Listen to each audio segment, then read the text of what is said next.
Opa, fala pessoal, tudo bem? Eu estou espantado com essa simulação que eu vou trazer aqui para vocês hoje. Uma pessoa que tenha, por exemplo, R$ 1 milhão pode estar perdendo cerca de R$ 700 mil só porque está investindo errado. Seja numa caixinha ou cofrinho que renda 100% do CDI ou mesmo numa poupança. Eu trouxe aqui um especialista para falar conosco, Diego Hernandes, tudo bem? Tudo bem, Ricardo? Tudo certo?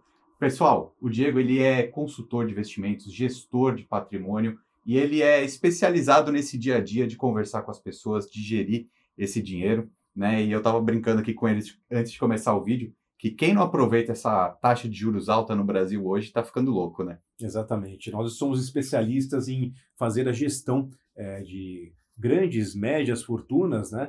Tocar a carteira de nossos clientes para que atinjam os objetivos no longo prazo. E a gente se depara com diversas ciladas que os investidores caem, né? Muitas vezes, poxa, vai tentar acessar ali uma renda fixa com qualidade e não sabe exatamente o que seria essa qualidade. Então, a gente vai trazer aqui, né, o que a gente acha de melhor ali para o investidor aproveitar esse momento, que é um momento tão oportuno, de um momento de tanta oportunidade, né? Mostrar aqui para o investidor como é que faz isso. Boa, a gente sempre defende muito aqui essa ideia da diversificação dos investimentos, né? Mas quando a gente olha uma taxa Selic aí projetada para esse ano, quase 15%, é muita coisa, né? E a gente sabe que ali os investimentos de renda fixa que são atreladas ao CDI, por exemplo, 100% do CDI, rende mais ou menos o que a Selic rende, algo em torno de 15% ao ano. Mas o que muita gente não sabe é que existem investimentos com o mesmo risco, né, com a mesma garantia, que vão render, de repente, 110%, 115%, 117% do CDI. Né? Então, assim, a gente vai mostrar alguns erros aqui que os investidores cometem, né? Porque o Diego, como ele é especialista, ele conversa com muita gente, desde o pessoal que tem um pouco menos de dinheiro, mais com pessoas que têm grandes fortunas. Então, a gente tem grandes lições aqui para mostrar na sequência. Mas a primeira coisa que ele me apresentou aqui foi uma planilha com uma simulação de investimentos para 10 anos. Depois a gente pode até ver se simula para 20, mas o impacto ele é absurdo de uma escolha errada. Olha só, Diego, por favor, mostra para a gente. Vamos lá. Então a gente simula aqui, Ricardo, um investidor que tenha 1 milhão, né? E a decisão desse investidor é colocar ali esse recurso 100% na poupança ou colocar, né? Poxa, ele deixou no banco ali numa caixinha que rende automaticamente 100% do CDI. E nessa simulação, para 10 anos, é legal sempre que a gente faça uma simulação, a gente extrapole esse tempo para um tempo razoável, né? A gente já verifica aqui que esse investidor, nessa relação entre colocar um dinheiro na poupança ou colocar o recurso em 100% do CDI, que são coisas simples, né? Em vez de você apertar um botão e colocar na poupança ou colocar um botão em 100% do CDI, já tem ali, olha, 1.612 que dinheiro que fica na mesa, né? Não, então me explica direitinho, 10 anos na poupança, a pessoa tem R$ 1 milhão hoje. Colocou esse R$ 1 milhão na poupança, daqui a 10 anos ele vai ter quanto? Daqui 10 anos na poupança, ele teria R$ 1.778. Então tá, então se a gente olhar, pô, a pessoa que está assistindo a gente pode falar o seguinte, cara, tinha 1 milhão, depois de 10 anos virou 1.700.000. Pô, tá bom, Tá tô ótimo. ganhando. Exatamente. Só que, na verdade, o que às vezes essa pessoa não percebe é que ela poderia ter ganhado muito mais Totalmente. correndo o mesmo risco. Né? Então vamos para um segundo ponto. Ao invés da poupança, uma caixinha lá que renda 100% do CDI. Perfeito. Aí dá quanto? 3.391. Ah, muito bem. Então essa é a diferença de 1.400.000. Exatamente. 1.600.000. 1.600.000. É uma diferença brutal. Apenas uma decisão faz toda a diferença no longo prazo. A gente está falando de 10 anos ainda, não é nem tanto longo prazo assim, mas é uma diferença brutal. Então, Diego, eu sei que tem gente que está assistindo a gente que ainda deixa dinheiro na poupança, porque se a gente pegar os estudos, ainda a maioria dos brasileiros deixa o dinheiro lá. Né? Então, assim, quem está deixando dinheiro ou na poupança ou mesmo no 100% CDI, eu digo isso, você está perdendo dinheiro simplesmente porque você não tomou uma decisão certa. Né? E, obviamente, a gente pode te ajudar, né? O Diego faz esse serviço de atendimento individualizado. A gente vai deixar um link aqui na descrição, que é um formulário, justamente para você se candidatar a uma vaga, né, para essa consultoria que o Diego faz, tá? Pega esse link aí na descrição. Porque o grande ponto aqui, que eu acho que até o alerta que eu coloquei no começo do vídeo, é que mesmo essa pessoa que coloca em 100% do CDI, mesmo a taxa Selic estando alta, essa pessoa está perdendo dinheiro. Porque, por exemplo, você disse para mim que você consegue alocar para os seus clientes algo em torno de 117% do CDI, né? Tranquilamente? Tranquilamente. Com o mesmo risco da poupança, com a mesma garantia? Exatamente, é o mesmo risco, né, a mesma garantia. Então, você, quando compara investimento, a gente sempre compara o retorno versus o risco que você está correndo. Então, ficam comparações em mesma base, né? Então, a poupança, que quem garante é o risco soberano, é o país que garante, né, o governo que garante, um CDB de um bancão, que já paga esse 100% do CDI, ele é garantido pelo bancão, a estrutura do bancão, e pelo fundo garantidor de crédito. Então, assim, você tem estruturas muito fortes garantindo, né, para você esse retorno. Então, são riscos bem semelhantes. É muito sólido, né? Mas agora, para a gente chocar o público aqui, eu quero que você mostre na planilha o quanto que esse 117% CDI vale mais, por exemplo, em 10 anos. Então, olha só, Ricardo, aqui na planilha, né, 1 milhão investido a 117% do CDI já dá um valor de 4.114.000.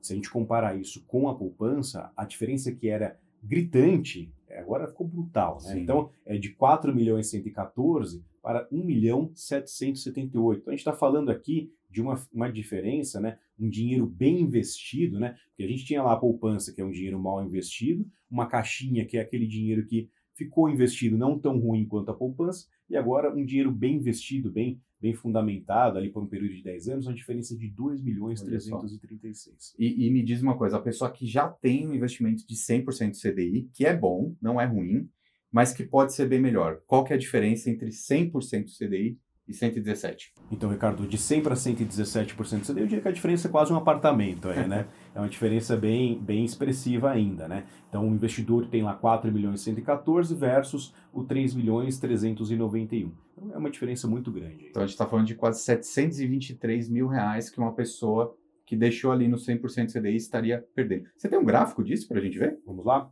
O que é essa linha verde aí? A linha verde é o investimento correto, né? O investimento que você escolhe um ativo, escolhe uma casa para fazer essa alocação, então o investimento em 100%, 117% do CDI, e a linha azul é o 100% do CDI. É aquele dinheiro que você praticamente deixa largadinho ali na caixinha de investimento. Né? E rapidinho, só mais um exemplo. Se ao invés de 10 anos para frente fosse 20. Aí a diferença fica muito mais expressiva. Né? A gente está falando aqui de 16.798 para 100% do CDI, 11.422. Então, a gente fala aqui de um investimento, né, que você deixou na mesa ali, R$5.375. Nossa, é impressionante, né? E aí, galera, tem alguns erros que não se pode cometer, né? Esse é um primeiro erro, né? De simplesmente deixar o dinheiro parado num lugar errado, então ficar procrastinando, deixando para amanhã, né? Então, se você não consegue fazer esse tipo de investimento sozinho, porque você se dedica à sua área de atuação, você pode procurar um consultor, um gestor de patrimônio. O Diego é a pessoa ideal, né? A pessoa 100% da minha confiança. Vocês podem procurá-lo através desse formulário que está aqui na descrição. Mas o Diego preparou aqui também para a gente mais alguns outros erros que às vezes acontecem que você tem que evitar. Não, olha só, tem gente... o Diego estava me explicando aqui, tem cliente que já chegou para ele que fala assim, eu sou perfil arrojado, ou sou perfil conservador, mas às vezes a carteira está completamente errada.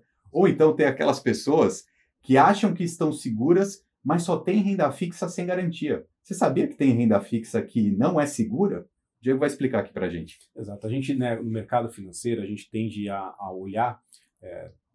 tomar uma preocupação muito com o que é volátil ao preço, né? Aquela volatilidade imediata, que a gente chama de risco de mercado. Então, teve uma variação de mercado, uma variação de preço, é o risco de mercado. Então, você comprou a R$10, pode virar 5, pode virar 6, então essa é a preocupação imediata.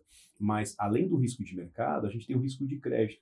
O risco de crédito, ele é tão importante quanto o de mercado, eu diria até mais importante, que é o risco da contraparte que você emprestou o dinheiro não te pagar, não honrar aquele dinheiro. Então, a chance de você perder 100% daquele capital... Calote. Um calote, exatamente, totalmente um calote. Então, a gente traz aqui, né, casos de clientes que estão exatamente achando que estão com o pé no acelerador, mas não estão, né? O cliente comprou lá um monte de COI e acha que está brilhando lá, né, com o pé no acelerador e não está. Ou o cliente que acha que está com 100% de renda fixa, mas é uma renda fixa cuja a contraparte é a contraparte final, não tem um fundo garantidor de crédito, não tem nada que respalde ele e justamente esse calote pode acontecer. Você consegue mostrar para a gente na prática um exemplo? Porque às vezes as pessoas não sabem o que é uma renda fixa segura ou uma renda fixa que pode trazer problema? Vamos lá, vamos abrir a caixinha de ferramenta aqui, Ricardo. Então esse é um caso que chegou pra gente, né? Ele é um empresário, essa aqui é a carteira dele, é um senhor de 70 anos de idade já, então naquela fase já de preservação de patrimônio, e o perfil dele é um perfil moderado, não era nem um perfil arrojado, né? Então a carteira dele aqui, o que a gente tem? Né? Primeiro a gente tem renda fixa, uma estrutura de renda fixa, cuja a composição dessa renda fixa, depois a gente vai mostrar graficamente, mas a gente tem debêntures, CRIs, CRAs e CDBs.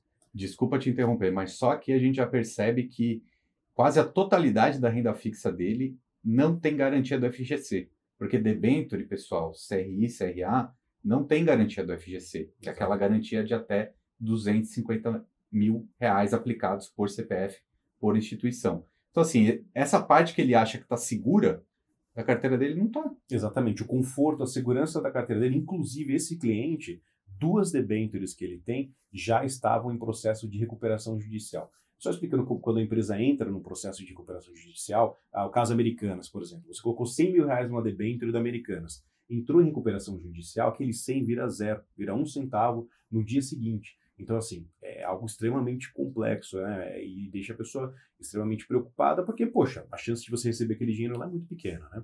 E além da renda fixa, ele tinha fundos, né? Fundos alternativos, e aí os fundos alternativos são fundos de private equity, então fundos com uma maturação de 10 anos. Então, é uma maturação muito grande, na qual você fica ali, começa um ciclo econômico, fecha um ciclo econômico, ele não tem a possibilidade de, né, surfar ondas de... E nem resgatar, né? Não, às fica vezes. parado lá. O que acaba acontecendo muitas vezes é o cliente ele colocou, ele não sabe por qual motivo ele colocou, ele vai resgatar antes de acontecer o boom daquele private equity, se for acontecer. Então, E às vezes pode estar desalinhado com o objetivo dele, né? Que nem, por exemplo, uma pessoa que já está na fase de aproveitar esse dinheiro, né? Sei lá, 70 anos, ele não está querendo, né, de um objetivo de multiplicar numa coisa muito arriscada, ele quer aquela renda todo mês, né? Enfim, exatamente. é complicado, né? Crédito privado de novo. E olha o COI na carteira dele. Sempre tem COI, Ricardo. Sempre aparece COI. Então, COI, FIIs, Previdência, e a Previdência, uma exposição até um pouco forte, né? A preocupação dele era,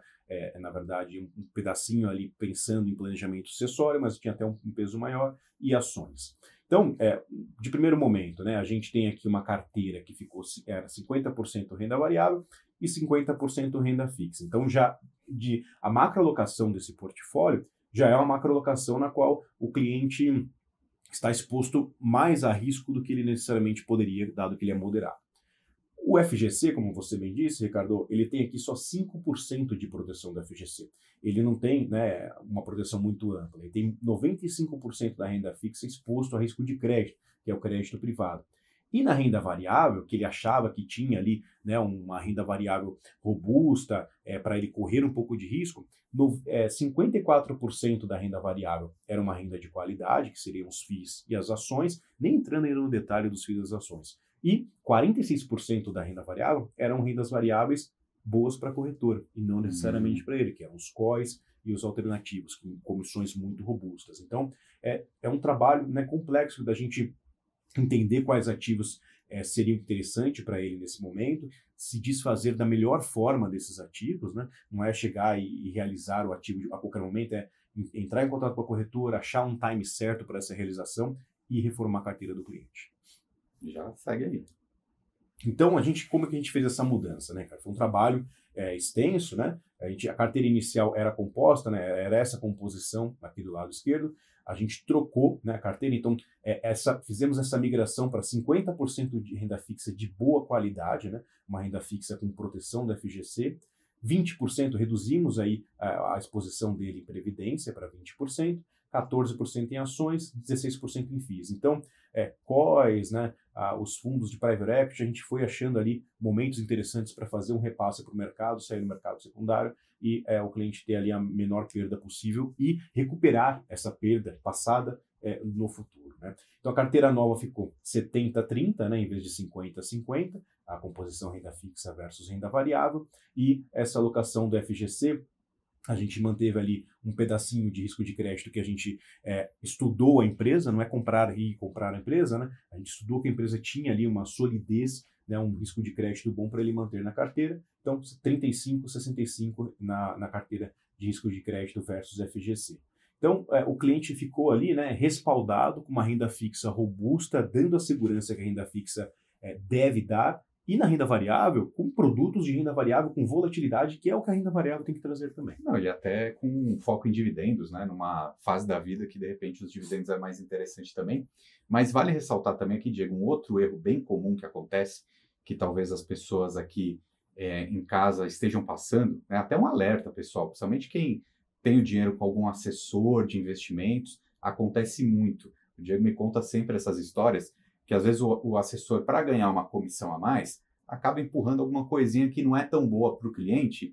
E um dos maiores erros, eu vou até pedir para o Diego mostrar aqui na tela também, é quando você compra o Tesouro Direto, que é o ativo mais seguro da nossa economia, que, pô, Tesouro Direto é bom investir, mas se você investe da maneira errada ali por um assessor, talvez mal intencionado, você está pagando uma taxa desnecessária. Tem como você explicar um pouquinho os bastidores de como funciona isso? Exato. No primeiro momento, assim, investir em tesouro, um investidor, né, pessoa física, é interessante que invista no tesouro direto e não na mesa de operações da corretora, porque o tesouro direto, quando você acessa o site do tesouro direto, ali já estão dadas as cartas, né? Você tem a taxa de juros de entrada, você tem a taxa de saída que tem um spread ali de 0,12%, e sempre será isso bem mostrado no tesouro, né?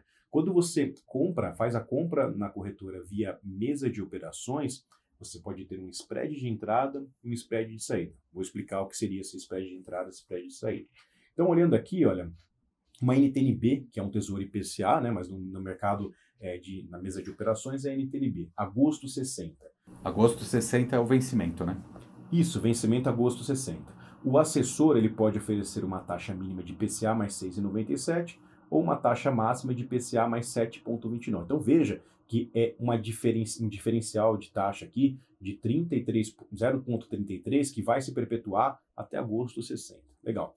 Então, se o assessor te coloca uma taxa de IPCA mais 6,97, a comissão do escritório aqui é 2,42%. Ou seja, foi aplicado ali R$100 mil, 2.420 já de comissão na cabeça para o assessor. Se ele colocar a taxa máxima, essa comissão ela se reduz, não chega a zero, mas se reduz. Então, qual que é o problema? O problema é que na entrada, o assessor ele pode ali ter um spread na sua operação de 32 pontos e na saída também. Então, dá quase 60, 65 pontos, que é uma diferença brutal para um ativo de longuíssimo prazo. Então, sempre que for fazer uma operação de tesouro, opte pelo tesouro direto e tente comparar. Ou se, poxa, não, eu vou fazer pela mesa de operações, compare mesa de operações com tesouro direto. É só colocar ali, taxas tesouro direto já aparece já. Isso daí, pessoal, é importantíssimo, porque às vezes é um desperdício que você tem do seu dinheiro simplesmente porque você não conhece a fundo o que acontece ali nos bastidores do mercado. E aí vale até a gente ressaltar que esse modelo de assessoria de investimentos que ganha uma comissão é algo que está ficando um pouco em desuso, né? Porque justamente como o Diego trabalha, né, que é esse trabalho de consultoria e gestão de wealth, né, de patrimônio, ele tem mais alinhamento de interesse, né? Porque ele não ganha comissão. Né? Como funciona esse serviço? Exato. O wealth, quem paga todos os honorários do escritório são os clientes. Então, o único interesse que a gente tem é de que o cliente esteja conosco, né, e perpetue ali a sua carteira até o seu planejamento, até o seu objetivo final. Então, quando você tem ali um alinhamento de interesse, 100% do interesse do cliente ele é atendido nesse momento.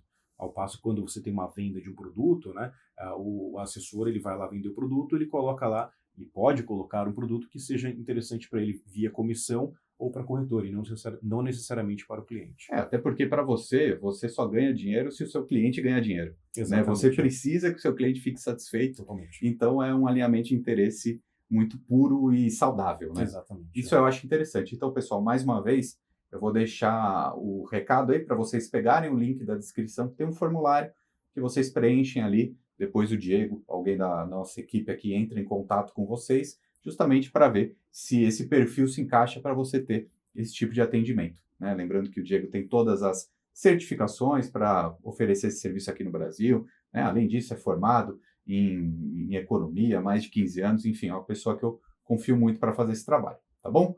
Diego, obrigado pela presença, cara. Obrigado, Ricardo. Valeu. Deixem aí os comentários. Quem sabe o Diego volta aqui para conversar conosco. Um abraço e até mais.